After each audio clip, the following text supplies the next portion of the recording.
Welcome back to the channel, everybody. Welcome back to another video. And today we're going to talk about the Demon 170 and the threats already coming together, coming to light about a class action lawsuit against Dodge for the Demon 170 speed limiting to 149 miles an hour, unless you're in drag mode and you can go a little bit over for a couple seconds to be able to hit that 152 miles an hour.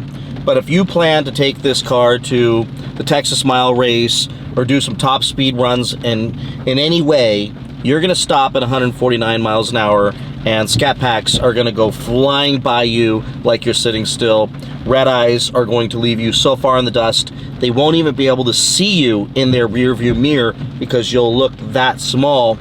Yet, many people have went out there and spent $200 plus $300,000 on these cars, thinking that they are the answer to everything we've ever dreamt of in one of these Mopars. And I said this, I talked about this in a video 3-4 weeks ago, the 5 things I hate about my Demon, and I couldn't have been more clear, and the video did okay, but I'll tell you, which is shocking because a lot of the Demon stuff really hasn't done that great, but I'll tell you, if you watch that video, you kind of got the point that I was trying to throw at y'all, which was, this car is a one-trick pony. It does one thing. It was designed to do one thing. It was designed to do the quarter mile really, really fast. Not as fast as a Tesla Plaid, not as fast as some of the custom-built race cars that people have built in their garages, not as fast as a kid's Honda Civic with twin turbos on it, fully built for the racetrack. Not as fast as a lot of other cars, but faster than any other factory car, except maybe the Tesla. Okay, how about this? Faster than any other factory or manufacturer built to the dealership with a warranty ICE car. How about that? So, yes, it is that. And it'll pop wheelies, and it's amazingly fast off the line. But in a roll race, which I maybe had one well within the speed limits, maybe I got alongside a Z06, and I was pretty impressed with how I was with him, and I felt like the car was going to detach from the chassis and fly away because the suspension was not built to be racing at a high speed. And yes, we were the only ones on the road, and yes, we were roll race, so we weren't breaking the speed limit. Okay, we were not breaking the speed limit. But bottom line is, I knew I needed to back off that thing quickly because getting too fast in that thing, I felt like I was going to leave the ground and roll 47 times down the freeway. It's great on a track with sticky tires, with a sticky track, and you can hold that thing straight for that quarter mile and then stop that thing. That's what it's for. But the 149 mile an hour limiter, everybody's shocked about it, but we kind of knew that. I believe the 18 Demon had the same thing, and part of the reason was not just the tires are an issue, but also the brakes.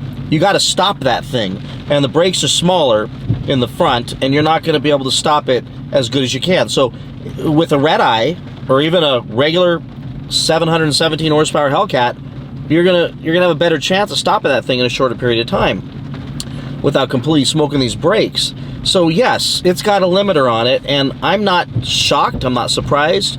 What I'm surprised about is that Dodge advertised it, apparently, and I've seen the screenshots out there with with the ability to do 215 miles an hour, and then now they're doing all kinds of dancing around the question, what is the top speed? And the bottom line, what we've all been able to deduce, is it's 149 miles an hour. That's what it can do. So I've got a whole bunch of people messaging me, what do you think about this? Since you bought a Demon, what do you think about this? What's your take on this whole thing? So I'm gonna give you my take. I ain't even surprised. I'm surprised that we haven't found out that thing probably can't go in reverse either. I'm kidding, it can. But it does one thing. To think that it can do anything else, as I shared in my last video, when I talked about this, I think is just something that, we set ourselves up for disappointment. And now you're going to have a whole bunch of these Demon owners filing lawsuits. And part of the reason why is, had they paid MSRP, had they paid sticker, it would have been like, well, it's still a lot of car for the money. You're still getting 1,025 horsepower, incredible technology with the ethanol ability and the auto sensing on how much ethanol is in there. I mean, it's a pretty amazing car. The ability to pop a wheelie, the drag radials. I mean, the last ever of the Hemi muscle cars with the biggest, baddest supercharger. I mean, for sticker, you're good. But so many of these cats paid $200,000 plus for these cars, and they're looking for any reason. Like when my door wouldn't close properly, I'm like, I'm good. I didn't pay a huge markup. But if I paid $200,000 plus on that car, my head's exploding. And right now, the reason why these guys are so upset is they bought these cars with huge markups, meaning they can't just get out of them. Let's go back and talk about the Dodge Durango Hellcat when it was launched. That car was touted as being the last one, the last Durango Hellcat, the only Durango Hellcat, and then they came out with it for 2 more years. So that's a problem. So what did those guys do? The trial attorney got a hold of it, and he filed a lawsuit. And I believe that lawsuit's still going on to this day. So of course they're going to do that, because they felt misled. And when you feel misled, you get to say something like this. Well, had I known, I wouldn't have bought it. Had I known, I wouldn't have paid $200,000 for it.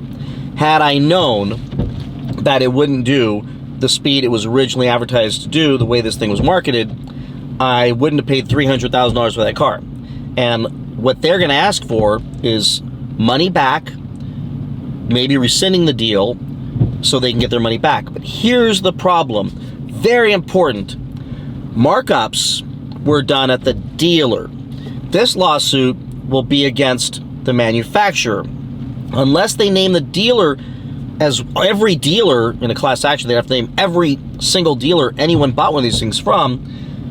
If they're suing for, like, let's just say it's rescission, where they want to undo the deal, well, the dealership has to jump in and say, okay, but they took that huge markup.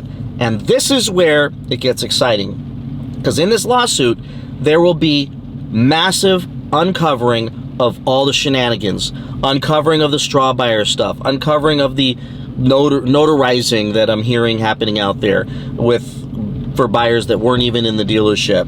The lying about getting it for MSRP when they actually paid more money. All that comes out in what they call discovery in this lawsuit. So this is where I believe the manufacturer, Dodge, is going to have a problem, because all these questions are going to come up, and they're going to have to answer them. And that's where the dealers could all get dragged in. If it was the top, how many ever dealers it was that got these cars, they get named as well. And this is likely to be a very expensive lawsuit, because even if Dodge says, the manufacturer says, we will settle with these people because we said it would do this and then we changed it later, they took delivery of a car, we should have told them up front it wouldn't do this, that, and the other, even though there's all this disclaimer, why not include it in there? I don't believe it's included in there. And we're going to settle with you. We're going to go ahead and give you back your money. Well, the dealer has to be part of that. Otherwise, your markup's not coming back, because Dodge didn't take your markup. Dodge did not take your markup. Dodge sold the car to the dealer sold the car to you. So if these guys are going to sue Dodge, they got to also bring the dealers into it. I got to imagine, because the markups.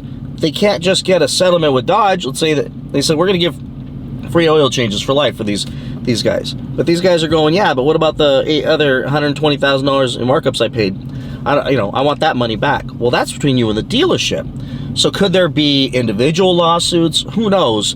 But this could be a great reason or great excuse for a lot of these guys to line up and cause a lot of pain and force massive uncovering of all the shenanigans. So this could get very, very interesting. But I'll just go back and just say, bottom line is, that car is a race car. It is unlike the 2018 Demon that, at the very least, could be driven on the street.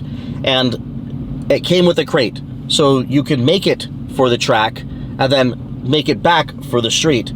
The Demon 170 comes for the track, and probably should have came with a crate for the street, because those of you who bought that thing thinking, I'm just buying a faster Red-Eye, I'm buying a more capable Hellcat Red-Eye jailbreak with, you know, a little bit more technology and more horsepower, and I'm going to drive that instead, or trade it in your Red-Eyes. No, you were better off with your Red-Eye. Frankly, I'd rather have a Red-Eye. The Red-Eye you can drive every single day to work, throw it in eco mode, comes with a black key. The Demon does not come with a black key. It is a race car. Buy that car, drive it. You can drive it to the track, and you're going to burn through, you know, 8 miles to the gallon on ethanol. And when you get to the track, you're going to race it, and then you're going to go home and put it back in your garage.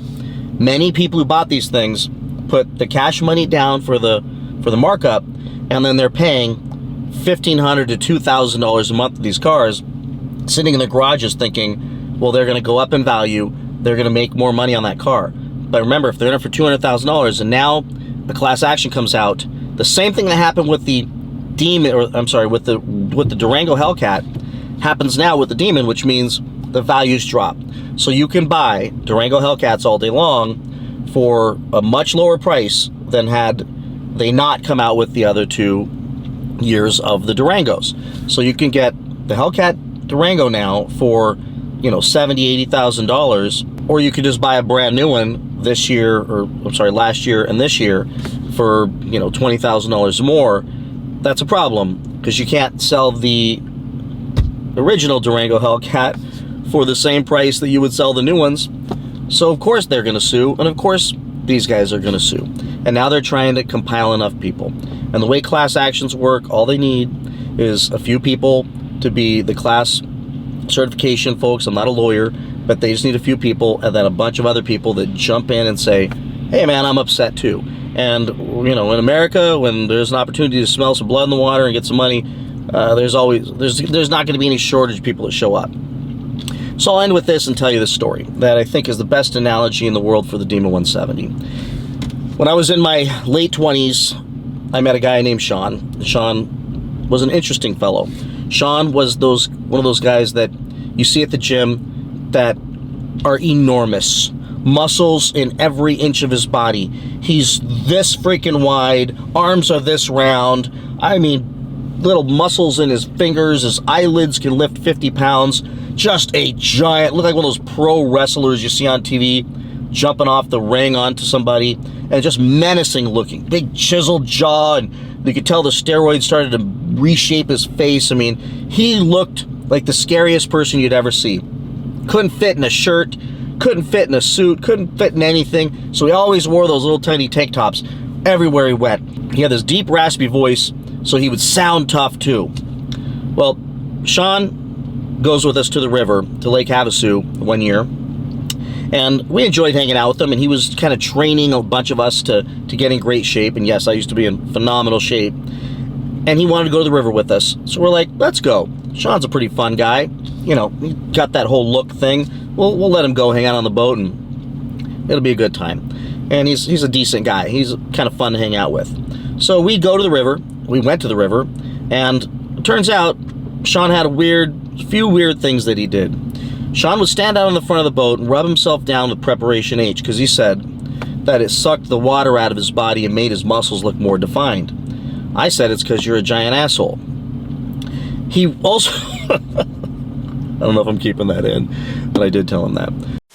Then he sprayed himself down with baby oil, so that his tan skin would glisten as he stood on the front of the fiberglass boat.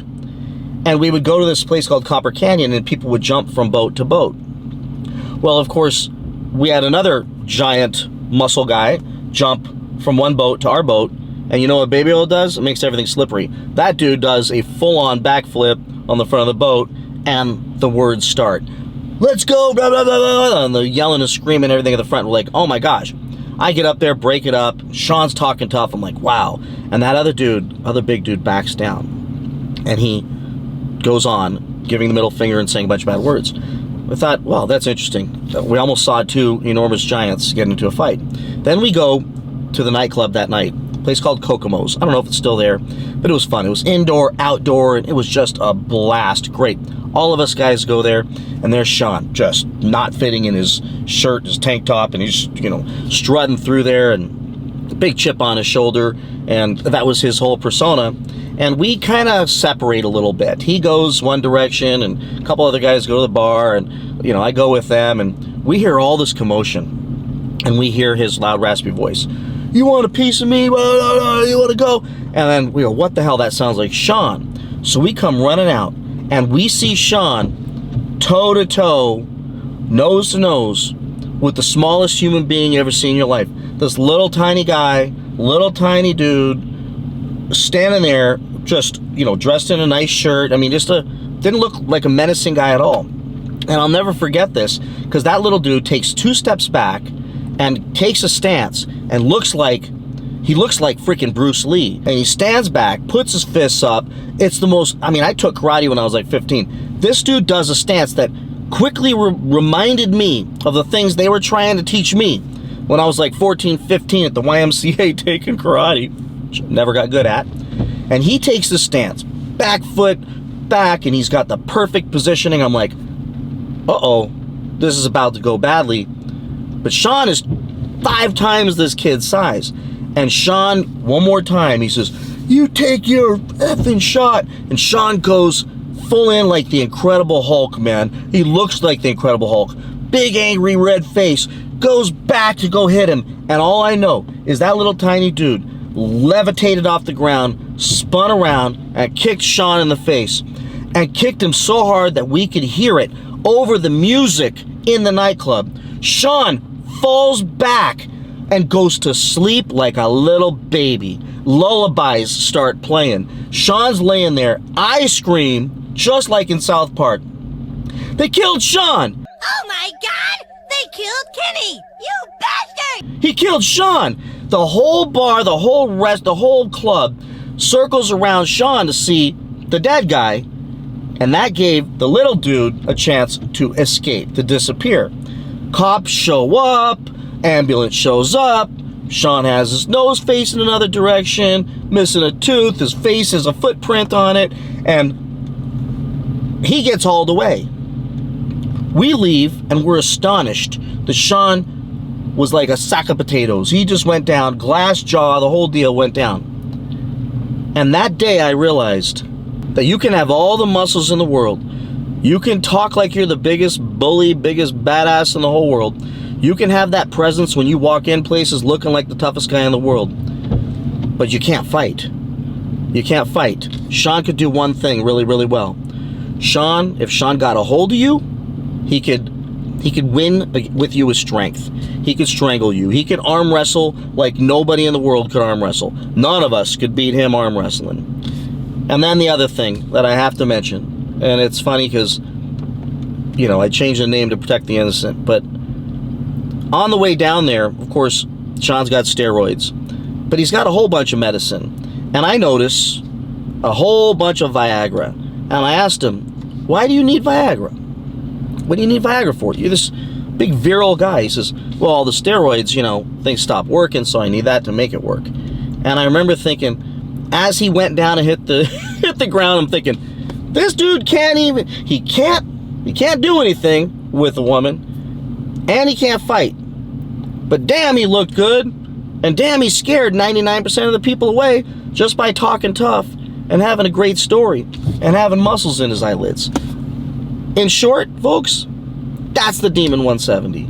It's amazing car. It's awesome car. But we watched what happened with Racer X. He went out there in the Plaid just over and over. And here's what happens. And it's nothing against Racer X. Bottom line, I'm sure in the right conditions, everything else, Racer X could catch that Plaid, beat that Plaid. But I think what we got to know is that everyone's looking to see that big guy get taken down. Everyone wants to see him get roundhouse to the face.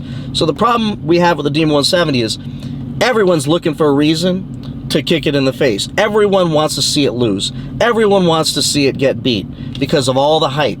And then they take away the one thing that some people really believed that could happen, which is it could still beat the Scat Pack, at least, in a top speed run. but it can't. Because it's got a whole bottle of Viagra in its bag. So with that, everybody, I hope this video made sense. And we'll watch and see if this lawsuit actually takes place. And just because he's the biggest, baddest guy in the bar does not mean he could fight. I think that's what we all figured out. And in this case, you can do one thing. Don't arm wrestle him. But if you want to fight him, just kick him in the face and then walk out. So I'll see you in the next video. Like and subscribe. Take care. See you in the next one. Bye-bye.